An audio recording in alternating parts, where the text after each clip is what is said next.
Welcome and good evening to another episode of The Comeback. Yeah. Today, we will be talking about Chapter 2, Shankh Yoga. In the previous chapter, Chapter 1, we went into multiple episodes.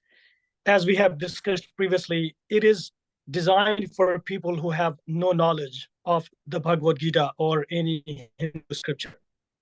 So in the first three episodes, which is Chapter 1, we gave an overview of what Bhagavad Gita is and who the main characters are there. And we will be talking a lot more about this in subsequent episodes. Now we are entering in episode 4, and this is the beginning of Chapter 2, which is Shankh Yoga, or in English, it is also known as the transcendental meditation. Some people say transcendental yoga. Some people say transcendental knowledge. But whatever you may want to call, but this is where Lord Krishna speaks. In the first chapter, Lord Krishna is listening to all the grievances that Arjun has. So in the first, just to summarize the first 3 episodes, Chapter 1, Krishna is at the battlefield. He's the main warrior, and he does not want to fight. He is there, so he has put his bow and arrow. He does not want to fight because he does not see a point in why he is fighting the war. So from this chapter, we'll be talking about the answers that Arjun is looking for, or the guidance that he's looking for, why he should fight. So Samrat, let's start talking about that. Yeah, I mean, Ash, first of all, thank you for having me back on this. Really excited to do this. So Chapter 2 is really where the Bhagavad Gita begins in its true essence, because this is where Krishna, it now takes the form of a dialogue between Krishna and Arjun. And Arjun is raising all these questions in his head, and Krishna, who is the philosopher, is answering him and making him understand his true nature. And Chapter 2 is a lot about that. It's about self-realization. It's about understanding who you are and what your duties and responsibilities are in this lifetime. So there's a few important concepts that we'll go over the next few episodes, which will cover Chapter 2. I'll first very briefly list them out. These concepts are basically the concept of the eternal soul, or Atman, as it's called in Sanskrit. Then you have the idea of duty and righteousness. There's equanimity, I think, was that right? There's karma yoga, which loosely translates because sometimes these Sanskrit terms do not have an exact translation. Literal English translation. Yeah, there's a lot of things that are lost in translation. So karma yoga would translate roughly as the path of action. Okay, am I getting that right, Ash? Do you think that's path of sort of action for righteousness? Yeah, right.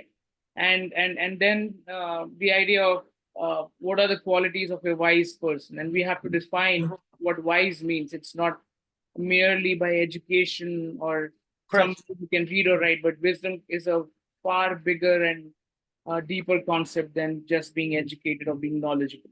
So we'll go over these in detail, but just to sort of start off, the idea of the eternal soul. So so Arjun is facing this dilemma about fighting his own kith and kin, his relatives, his friends, people he has been very fond of all his life. And so his question to Arjun is, how is it that I can fight these people? To Krishna is, how can I fight these people? And Krishna says that the soul itself, which is Atman in a very small sense, Atman in the Hindu tradition is basically part of the larger Brahman. So it's important to understand these two concepts, and I'll just point them out briefly for now. We'll of course expand on those as we move forward. But in the Hindu philosophy, the idea of Brahman and Atman are interlinked. And so Brahman, or Atman, is rather a subset of Brahman. Brahman essentially is the universal consciousness of which we are all part of. So to give you a very simple sort of an analogy, it's almost like you are a drop of water in the ocean. You have a Mhm. separate existence for a while. Say if you separated from the ocean for a brief moment, you have a separate existence for that brief moment. But when you fall back into the ocean, when the drop goes back into the ocean, it's part of the whole. So the idea here is uh, your existence on this planet or in this world is a fragment of the total. It's a small part of your universal existence. And so here Krishna points out that the soul is indestructible. It cannot be destroyed. It is unchanging. It is only the physical manifestation, which is the body, that Mhm. gives you the sense of some kind of a temporality, because you are temporary, you are limited in your existence while you're in the body. So he basically says to Arjun, you are simply destroying, when you fight in the battlefield, what you're destroying is the body of your of your opponent, of your enemy. The soul is indestructible. So when you kill someone, um, it's not that their souls haven't existed in the past. They were always there. They've always been there, and they'll continue to Right. exist in a different body, perhaps. Yeah, Ash, you wanted to say So something? just to clarify, so in the transcendental knowledge, the opening is Lord Krishna when he utters his first few Yeah, words. yeah, He starts with soul, right? So he tells Arjun that there was never a time when yeah, you were not there and I was not there. yeah, We were just in different forms, and this is where the concept of eternality really comes. Or he says that we are all transient, yeah, and that is a very important concept, because a lot of people, we just tend to believe that we just we own a lot of things, but Bhagavad Gita, it clearly tells that we are just transient here, yeah, and we were here in different forms, and the soul never dies. It just transforms into another being.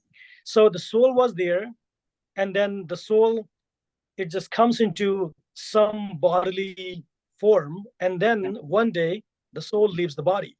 yeah, So essentially the soul, we are just being more of like rented by the soul, yeah, and at some point soul is going to get away and go out from this body, and then the yeah, body is just another I don't even know what the exact word would be, but yeah, a soulless body. That is what it would eventually be. So it's a very important concept, because when people talk about the transient nature of human beings, or actually any being, that's the most important concept there. So Lord Krishna is telling Arjun, all these opponents that you see, that you dearly admire, on this side and that side, these people, they are just souls. And Arjun is questioning, these are my relatives, these are my brothers, sisters, cousins, grandpas. Are they just soul? I mean, that's a very, very tough question. Like, you talking know thought. these people. Yes, Yeah, the bodily part, because you are attached to the bodily part. yeah, And Lord Krishna is telling Arjun to go ahead and kill these people, because they are just soul. And these soul will always be there even after you kill them. And Arjun is just wondering what soul means then. And are these people just the bodies? yeah, yeah. It's there's I'm just going to read a short description from the translation that I have here, just to make this point very clear. So Krishna says to Arjun, quote, "You speak sincerely, but your sorrow has no cause. The wise grieve neither for the living nor for the dead. They have never been there. There has never been a time when you and I and the kings gathered here will have not existed, nor will there be a time when we will cease to exist. As the same person inhabits the body through childhood, youth, and old age, so too at the time of death he attains another body. The wise are not deluded by these changes. So, I Yeah. mean, I know the idea of the wise and the wisdom is kind of coming a little later in this episode, but I mean, all those five concepts are essentially interlinked to each other. It's not like they don't Yes. have a sequential or a linear path, because they're all connected to each other. Yeah. He goes on, if I may just continue. When the senses contact some sense objects, a person experiences cold or heat, pleasure or pain. These experiences are fleeting, they come and go. Bear them patiently, Arjuna. Those who are unaffected by these changes, who are the same in pleasure and pain, are truly wise and fit for immortality. Assert your strength and realize this. Again, this is a concept that we will discuss a little later, but the idea of the soul or Atman is that you said it beautifully. The soul is renting the body. So it's almost like you're borrowing from a fashion catalog. You borrow a nice Armani suit or whatever it is, and that is simply a momentary experience that you feel. Oh, I'm like a fashion model. I'm like a ramp model. But then Yeah. that's So over. in, The in minute this you get birth, back, it's over. so in this birth, you could be born in US and then you could be a very successful person. But if Yeah. you have some pretty bad deeds that you commit, maybe you will be born in just next few decades, maybe in another country where you'll be significantly disadvantaged, and maybe the bad things that you did you will experience that in another form, because in one in one life you caused it, in another life you'll be the victim of it. Yeah. And that's also all these powerful concepts, right? Because you do damage to, like, let's say some other family greatly, and then you die, and then you are born in that family as the victim. So in general, I mean, most people don't even think about all these kind of things, but it goes a lot deeper when Lord Krishna says that soul never dies. Because what if my soul adopts to another body that I probably don't think very highly of, or maybe I'm full towards. What if um, yeah, I mean, the scenarios are endless. So that it's not really the fear part that I should do good because I don't want to be that guy in the next birth, which I have no Yeah. control, because my soul can go anywhere. But it's more about the idea of righteousness that Lord Krishna is talking about, right? Yeah. Yeah, and just to slightly go on a tangent, as you said that you may be born in the same. I read somewhere, and this is kind of connected to this idea of the soul transferring from body to body, from creature to creature. It's basically the soul uh, finds itself a fit enough body to manifest again in physical form. So it's not like it's an immediate process. That's how the philosophy states it. It's not like you die today and your soul just finds another body. It may, if there is a body fit to be adopted, but if not, it may wait a longer time to actually find a body that has all those, I should say, karmas built into it, or something where it finds a peaceful abode to live out its life the way it is supposed to in the search for the transcendental. Right. Yeah. Shall we talk about a little bit on the karma yoga then? He Oh, he yeah. opens with with the concept of soul. So Lord Krishna is telling Arjun that all these people who are with you or against you, they are just souls, Yeah. and you should not think about whether you are killing them or not killing them, because these people are just souls. Yeah. And it's your ultimate duty or ultimate dharma or ultimate righteousness act to go ahead and kill them, because these people have caused massive damage, and if you don't kill them, then they will cause even more damage.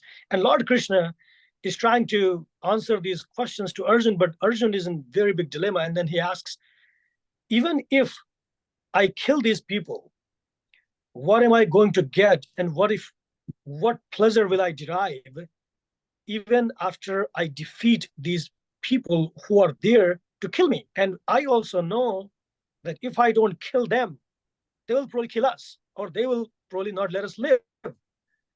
But if I kill them, and let's say I get the kingdom, the peace and prosperity of everything, the kingdom, and even all the three universes that he's saying, that even if he gets all that, what pleasure is he going to get by doing all this bloodshed? And then that's when Lord Krishna talks about the righteousness. It is not about whether you are going to get something out of it or not. It is your act of righteousness. Let's talk about that. Yeah, I mean, that's the concept of dharma. And again, another word which is so misunderstood by a lot of people. Like usually people think of dharma as religion. Yeah. That is one which is really a very bad, which is really a translation. it's really a classic misinformation, because people did not find the meaning of dharma. So they simply said it's religion. It has absolutely no bearing. There's not even a remote connection to it.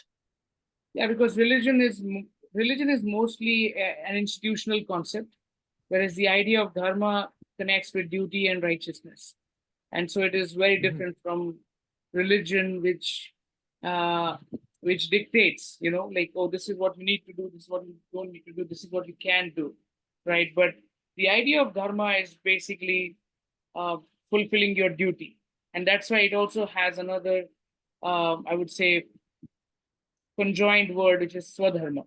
Swadharma meaning your own duty, what you are supposed to fulfill based on your nature, right? And so Krishna, of course, reminds Arjun that it is important to perform one's duty, one's dharma. And Arjun is a warrior. He is a Kshatriya, which basically means a warrior. And it is his duty and it is his dharma to uphold justice and righteousness. And he, in the pursuit of dharma, shouldn't be bothered about who is he killing on the battlefield, because it is not for nothing. It is for a cause that he is supposed to and he's expected to fulfill. Right. Yeah, and that gets, that confuses Arjun even more. Yeah. And that is where all these questions are really coming. And as we will talk about in subsequent episodes, the question arises from a lot of the answers. Lord Krishna gives answers, and it confuses Arjun even more, and Arjun keeps on asking a lot more questions. So in this situation, Arjun is trying to look for answers why he should be fighting. And Lord Krishna is trying to give him certain explanations. The first being that these people are souls, which is there in some bodily form, and you know them as your relatives. And then the second one, we are talking about the righteousness. So if we further talk about the concept of righteousness here, how about we talk about this, how this applies in our life every day, because this is such an important topic. We are often questioning ourselves. Arjun's question is so relevant because we ask this question literally every day as well. What am I going to do? What am I going to get out of this? Why should we do this? What is the benefit of doing this? What is not the benefit of doing it? But then Lord Krishna says it is not about what you get or you don't get. It is your ultimate dharma. It is your duty to do it. It doesn't matter what you want or you do not want and what the outcome would be. And that's a very disturbing concept, at least for Arjun at this point. And I know we are not in Arjun's shoes every day, but then it confuses people, and they're like, we try to do all this kind of analysis, what we are doing, and then Lord Krishna is simply saying that, no, you have to do it, because even though it sounds bad, or even though you think that it is not in your best interest for now, you still have to do it. Yeah. That's because I feel that Arjun had a materialistic orientation of the world, just like most of us do, right? True. Because you said, what do I gain out of it? What advantage does doing this confer upon me? Now, the idea of what advantage or what do I gain out of it is a very materialistic concept, because it it it it wants to see something in 3 dimension, or something that is tangible, to come out of whatever you are doing by fulfilling your duty, right? And but the idea of righteousness and duty is far removed from materialism.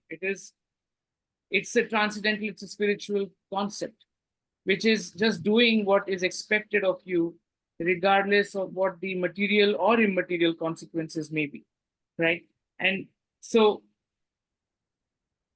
yes, we also come across such situations in life almost on a, well, maybe not daily, but maybe weekly. The frequency can vary for different people.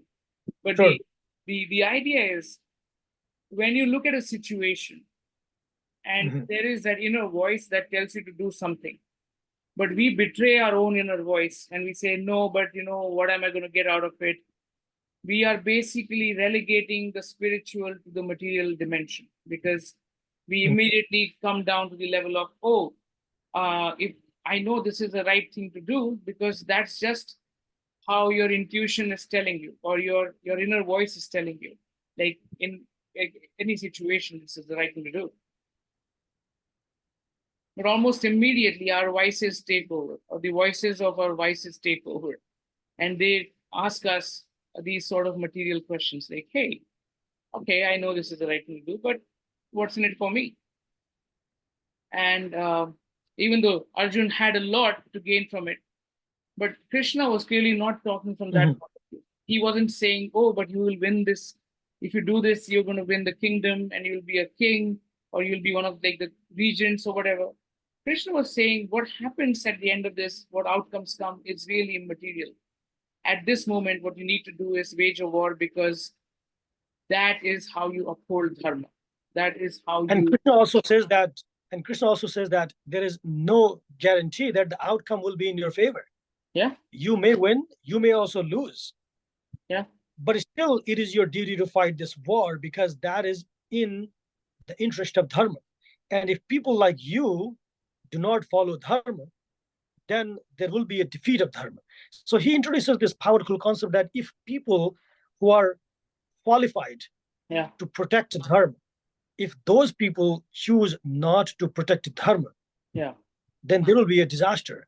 And I think there is a chapter about it, that what happens when people who are supposed to be the protector of the righteousness choose not to protect the righteousness. Then it's inevitable destruction, and then the bad actors or the unrighteousness just takes over, which we have seen throughout the history of this world. And we can talk about the modern world, but we can also talk about Mahabharata, because the Pandavas are removed from their own kingdom, and they were sent to exile, and then various murder attempts, and then today they're at the battlefield. Is a lot of the good guys did not follow the path of righteousness. And Lord Krishna talks about those people, right? There's the people who are in the very respected people who are in the opposing camp against Arjun. Those people were very respected. For example, people like Bhishma Pitama, or Arjun's own Guru Dronacharya, Kripacharya.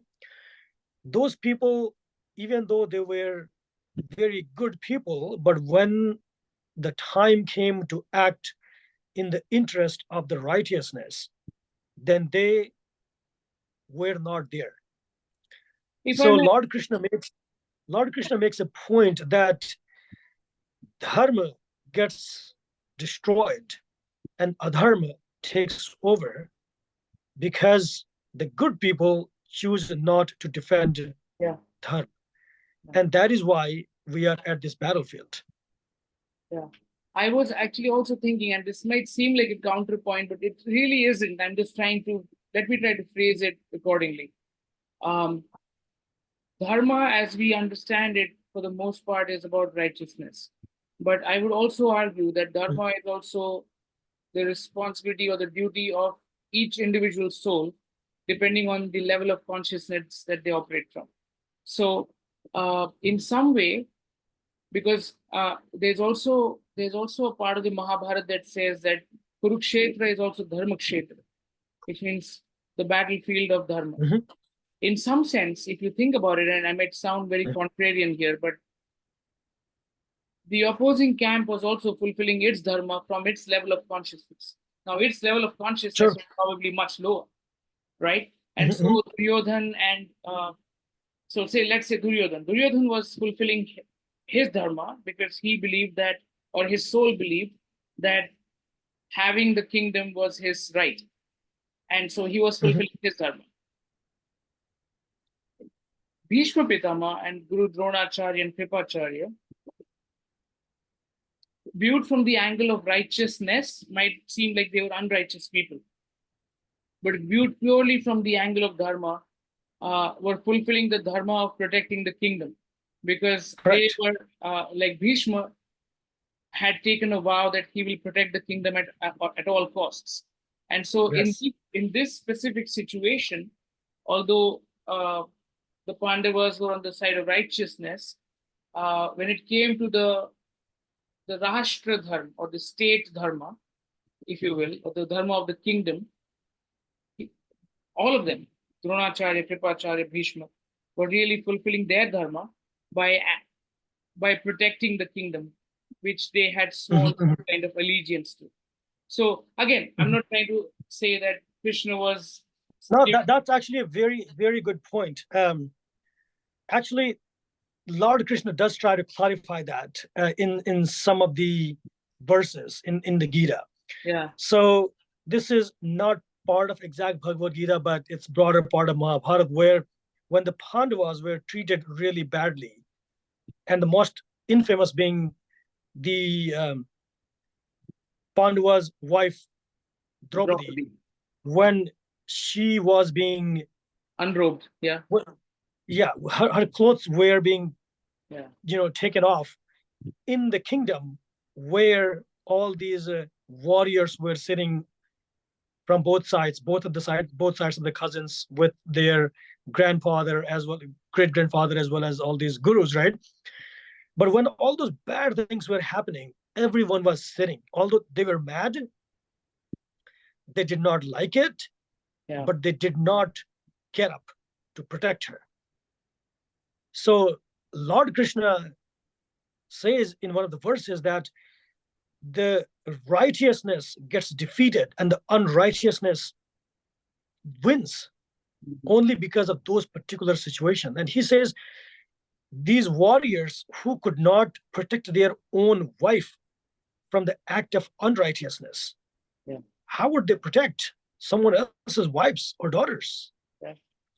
And that's a very powerful statement, because that really puts a shame to both sides of the family, because a member of the family was being undressed and no one was doing anything. So Lord Krishna makes that point that because these people didn't do anything to protect dharma, because dharma at that time was to protect a helpless lady from getting undressed. Yeah. But at that time, they didn't do it.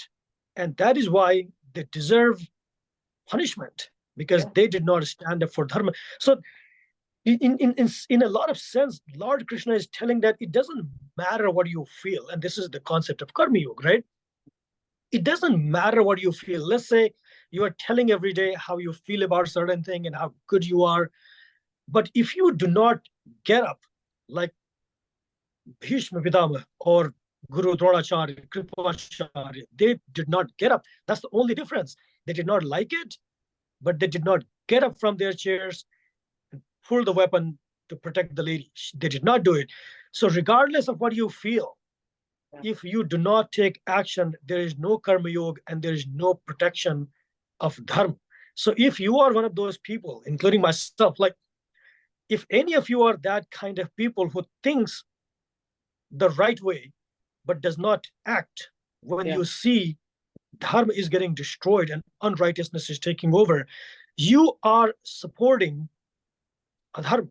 Yeah. You are Completely supporting the relaxed. unrighteousness. Yeah. And do not ever feel that you are not an actor to it. Even if you are witnessing adharma, unrighteousness, injustice, you are a party to it.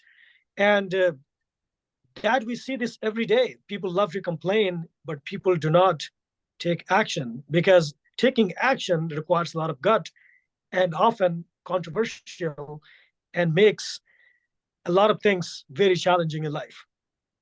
Yes. I mean, yeah, I think we can go over some of the other points we spoke of earlier. Mhm. Equanimity, for example, like maintaining, uh, being sort of indifferent to both success and failure, because that's how you stay balanced, you know. So, and it kind of connects the idea of karma yoga itself, because karma yoga is selfless action.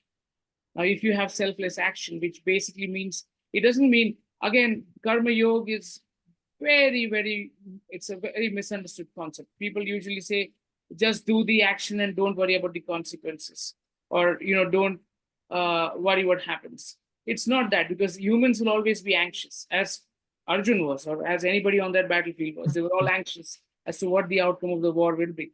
But the idea is to be, Sure. not detached, not attached to the outcomes. Of course, you have a specific outcome in your mind that you would ideally like to have. But the idea of karma yoga or selfless action is basically that you just do what is expected of you and then just leave it at that. Yeah. You don't Yeah. keep, worrying once the action is done as to what's going to happen. That's basically before you act, is when you have the liberty to worry or be anxious about it. But on the Right. battlefield, this may not be a literal battlefield like Kurukshetra was, but even in your own life, when you're uh, encountering all sorts of challenges, the idea is to just be equally, I would say, disposed towards failure or success. You don't have to take or worry about one thing over the other. Just say, okay, this is what I'm going to do, and be done with it. So let's try to recap what we talked about today, Yeah. and we will continue talking about chapter 2 in the subsequent episodes. Yeah. So just to sum up, we are looking into a scene from chapter 1 where Arjun doesn't want to fight the war, and then chapter 2 where Lord Krishna starts giving his wisdom to Arjun why he should fight the war. And then the two broader things that we have really talked about in this episode is, one, soul never dies and we are transient on earth. Yeah. So whoever Arjun is seeing as his friends or foes, they are souls, and he recognizes them as his friends and family, and both on both sides. And then the second concept that we talked about is the concept of righteousness or dharma. And in this particular concept, what Samrat and I we were talking about is it doesn't matter what the outcome is, you have to follow the path of righteousness. And righteousness is, it could be very broad, but at the same time, it could be described in a very simple way, which is do the right thing and take action. What do you think is immaterial, as we have talked about just now? So righteousness means you take action and you do not worry about the consequence of it. You may fail, you may win. It doesn't matter, because at the end of the day, what matters is, did you follow the step of righteousness or not? And in subsequent episode, we will be talking a lot more about this particular chapter where Samrat had mentioned about other things. Samrat, if you want to talk about what we are planning to talk about in next episode. So basically the next episode we will go over the other concepts that we just briefly touched upon today, which is primarily karma yoga, equanimity, and the qualities of a wise person.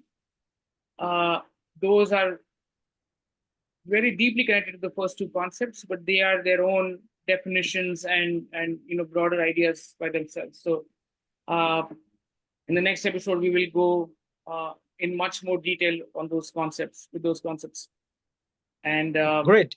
Yeah, so again, so we will be let's continue talking about it. And if there is one word of wisdom that we can share today is whatever we just talked about, Is the you are battle within. Yeah, the you are if infinite, you are a soul, and therefore don't worry. I mean, you have existed, always existed, you will always exist. You will never die, you were never born, you are indestructible. So many words of wisdom from that one concept alone. exactly, and also if you think if there is something that is bothering you, think whether you are doing the right thing or not, whether you are on the path of righteousness or unrighteousness. So just think about that. And with that thought, let's say good night for tonight, and we will see you in the next episode. Right. See you next time. Bye bye.